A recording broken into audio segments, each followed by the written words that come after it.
말씀드렸습니다.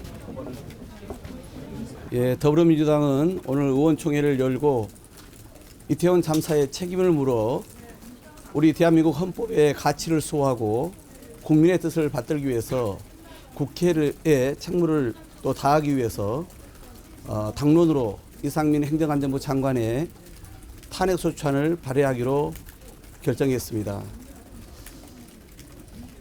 이 문제 관련해서 제가 좀 설명을 좀 드리겠습니다.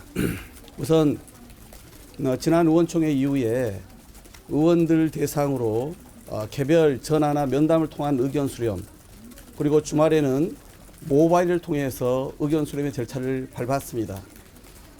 많은 의원들께서, 대부분의 의원들께서 이런 전화 또는 모바일을 통한 의견 수렴에 자신의 입장을 밝혀주셨습니다. 제가 정확한 숫자를 말씀드리기는 어렵습니다만은 제가 생각한 이상으로 압도적인 의원들께서 탄핵 소치가 반드시 필요하다 또는 부득이하다 이런 말씀들을 의견을 주셨습니다. 오늘 그러한 상황을 의원총회에서 보고를 드렸고 또한 국민 여론도 저희가 잘 살펴야 되기 때문에 지난주와 이번 주에 나온 일반 국민 대상 내부 여론조사 결과를 또 보고를 드렸습니다. 지난해에 비해서 5% 이상, 중도층은 더 이상 탄핵이 필요하다라고 하는 의견을 주신 것도 오늘 의총에서 말씀을 드리고 그리고 나서 그동안 이제 내부적으로 검토했던 탄핵 소추안에 대한 그 제안 설명과 함께 질의응답 또 의견을 듣는 시간을 갖고 최종적으로 당론 결정의 절차를 밟게 되었습니다. 민주당이 이상민 행정안전부 장관의 그 탄핵 소추를 발의하게 된 데에는 몇 가지의 우리의 입장이 분명히 담겨 있습니다. 첫 번째, 우선 159명의 무고한 생명이 희생된 대형 참사가 발생했음에도 불구하고 정부는 그 누구도 책임 있게 이 문제에 대해서 사과하고 또 물러나지 않았습니다. 민주당으로서는 그동안 기다렸습니다. 인내할 만큼 인내했습니다. 우선은 이상민 장관이 정치 도의적 책임을 지고 스스로 물러나기를 바랐습니다. 그럼에도 불구하고 거부했습니다. 그 이후에 대통령께 그러면 대통령께서 인사권자로서 이상민 장관의 파면을 해주기를 바랬습니다. 이 또한 거부했습니다. 그래서 우리는 부득이 해임 건의라고 하는 국회에 주어진 책무를 통해서 대통령께 요구했습니다. 이마저도 대통령은 거부했습니다. 그 사이에 국정조사는 끝났고 경찰 수사 발표도 끝났습니다.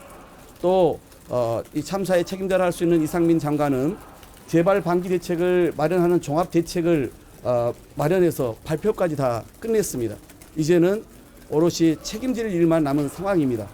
그럼에도 불구하고 본인과 대통령은 여전히 자리 보존에 급급하고 책임을 지고 있지 않은 상황입니다.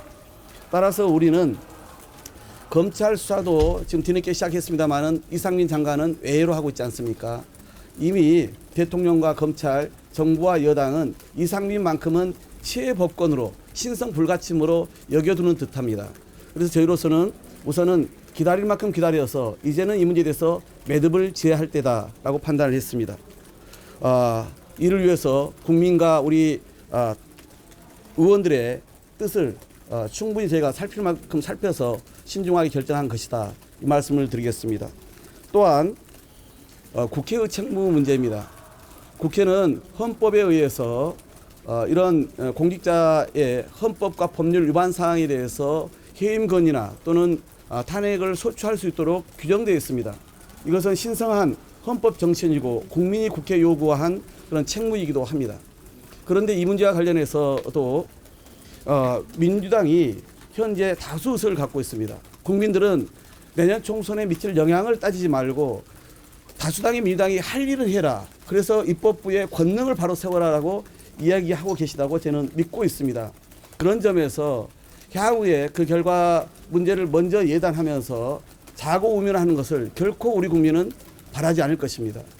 따라서 헌법이 입법부에 보유한 또 국회법 절차에 따른 이상민 행정안전부 장관을 저희는 책임을 묻는 것이 지금 현재 대한민국의 국회로서 또 다수당을 차지하고 있는 민주당이 해야 될 책무이다라는 판단하에 이런 결정을 내리게 되었습니다.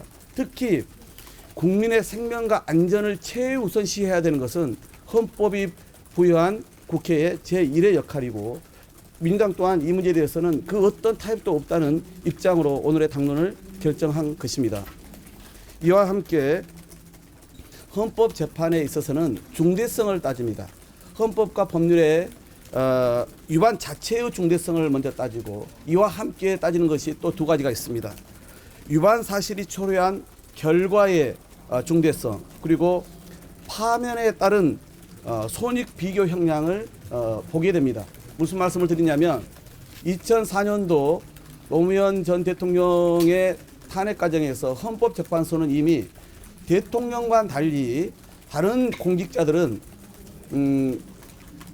파면을 해도 그로 인해서 생길 수 있는 문제점들은 상대적으로 영향이 적다 이렇게 판시한 바가 있습니다. 일반 공무원들은 소위 신분이 보장된 되어 있습니다. 즉 대통령과 그런 일반 공무원과는 달리 정무직 공무원에 대해서는 장관은 언제든지 차관으로 대체할 수 있고 다음 장관으로 또 임명할 수 있고 보통 임기를 1년가량 하지 않습니까? 따라서 이런 명백한 헌법과 법률의 위배와 함께 이런 파면에 따른 손익 비교 형량을 봐서도 이것은 우리로서는 헌법재판소가 충분히 인용할 수 있는 사안이다라고까지 저는 판단을 합니다. 이러한 상황을 종합적으로 감안해서 더불어민주당은 오늘 국민의 뜻을 받들어서 책임 있게 이상민 행정안전부 장관의 탄핵소추안을 결정한 만큼 오늘 의원총회에서 나온 의견을 일부 보완해서 최종적으로 이 탄핵소추안을 확정하고 그리고 오늘 오후에 바로 탄핵소추안을 국회에 제출할 예정입니다. 그 과정에서 정의당이나 기본소득당 등 또 무소속 의원들까지 의견을 수렴한 절차를 최대한 밟도록 하겠습니다. 이상입니다.